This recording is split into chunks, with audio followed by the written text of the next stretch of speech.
Bonjour, je suis Hakim La'alam et je vous propose ma chronique du mercredi 16 septembre 2020. Elle s'intitule Signal.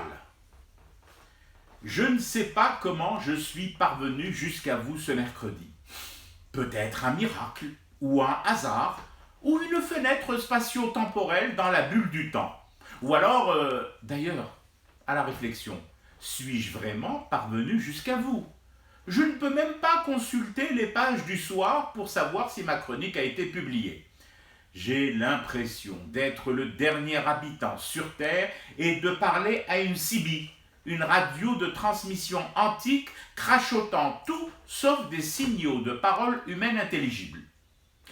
Il y a pourtant eu ce moment hier, à la fin de la rédaction quotidienne de mes 30 lignes de pitrerie. J'allais pour la 4567e fois tenter d'envoyer mon paplard au canard lorsque la barre de progression sur mon moteur de recherche a coulé une bielle. Rien, failed. Et puis, vers 12h30, alors que mes doigts, en pilotage automatique, pianotaient encore sur le clavier mon envoi, ça a semblé marcher. Je me suis dit, cette fois, c'est bon, la chronique est partie. De chez moi vers le journal, et peut-être chez vous. Mais comment en être sûr? En appelant le soir, pardi. Alors, j'ai appelé et appelé encore. Finalement, c'est le gardien qui est venu décrocher. Alors, ils sont où? Demandai-je d'une voix fiévreuse. Ils sont dehors, me répondit-il, visiblement ennuyé d'avoir été dérangé pendant sa sieste.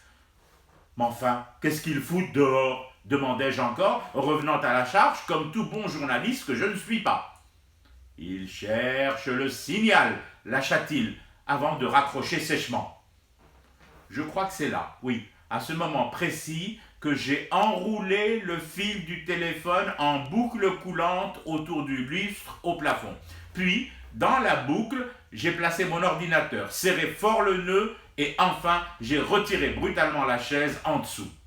Ce que j'ai fait ensuite, rien de spécial. Je me rappelle juste être sorti, moi aussi, avec une pancarte sur laquelle j'avais griffonné Signal. Ah oui, j'allais oublier. Juste avant, j'ai tout de même pris le temps de fumer du thé pour rester éveillé à ce cauchemar d'Internet qui continue. C'était Hakim La'alam. Si ma voix parvient jusqu'à vous malgré Internet coupé, protégez-vous et protégez les autres avec les gestes barrières et les règles de distanciation sociale. Allô? Allô? Qui sait? Peut-être m'avez-vous entendu.